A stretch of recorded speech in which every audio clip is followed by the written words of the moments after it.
All right, the question that I have been asked is, what's the difference between X followers and Y following? Other than they are two different numbers, what is the difference? Let me explain this to you. I am very deliberate. I'm on Quora for one reason and one reason only. I am here to answer very specific questions.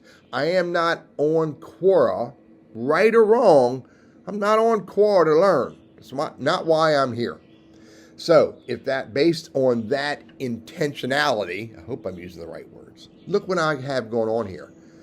I am not following anybody. What this means is, who are the Quora members that I have clicked follow so that I can see their content in my newsfeed? There's none. I very deliberately do not follow anybody on Quora.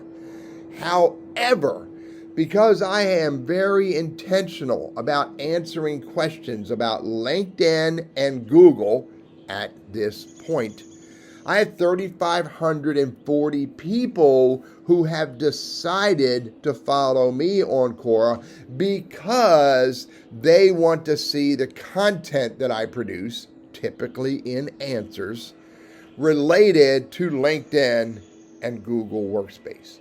The bottom line, the difference between followers and following, these are the Quora members that I want to pay attention to, and these are Quora members who have decided, and I'm grateful for them, to pay attention to what I share on Quora. Followers versus following.